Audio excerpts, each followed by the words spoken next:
के बाद अमृत लेने के लिए चल पड़े। और जब अमृत लेने के लिए चल पड़े हैं तो बताया गया है कि अमृत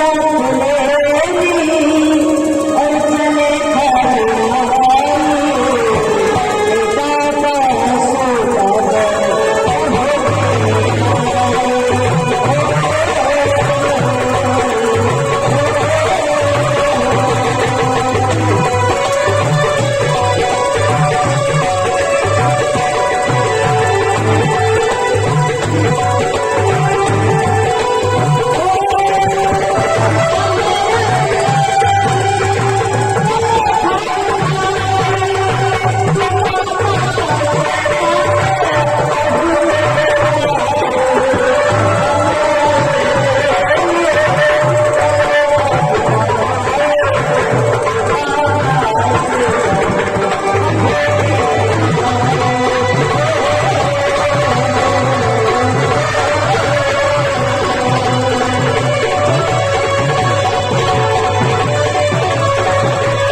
अमृत लेने के लिए चल पड़े।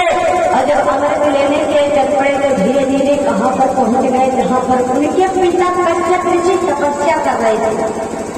कश्यप ऋषि के पास पहुंचे और जब कश्यप ऋषि को देखा है तो गरुड़ भगवान आज कश्यप ऋषि से बोले कि हे पिताजी मुझे भूख लगी है, भोजन बताइएगा, मुझे भोजन करना है।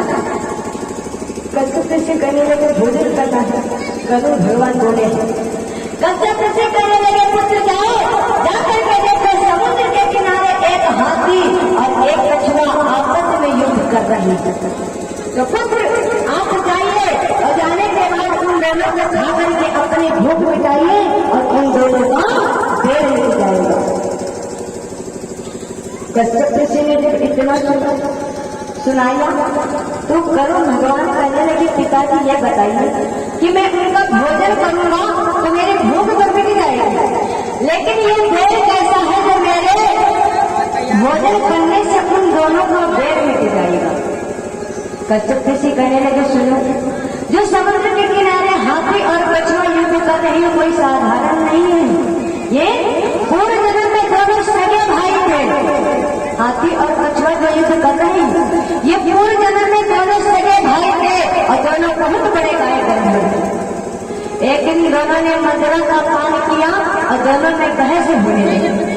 छोटा भाई कहता है मैं आपसे बड़ा गायक हूँ, बड़ा भाई कहता है मैं आपसे बड़ा गायक हूँ। तब तक देवर्षि नारद पहुंच गए वहीं पर। नारद का यही काम है लड़ाई लगाना।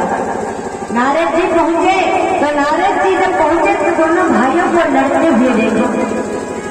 तो नारद जी बोले ये बताइए आप दोनों लोग आपस में क्यों लड़ रहे हो? तो दोनों ने बताया अपना अपना भजन नारद जी को सुनाया।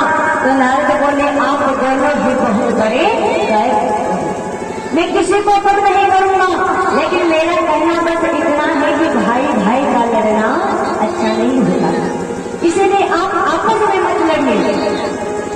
जब नारद ने इतना कहा तो दोनों को क्रोध आ गया और दोनों ने नारद से कहा है बाबा अरे आप जाइए, मैं अपना फैसला स्वयं कर लूंगा, आप कौन हो गए मेरा फैसला करने वाले।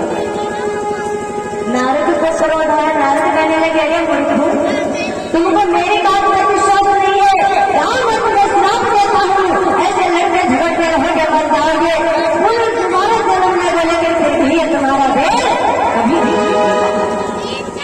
अब तुम नारद की श्राप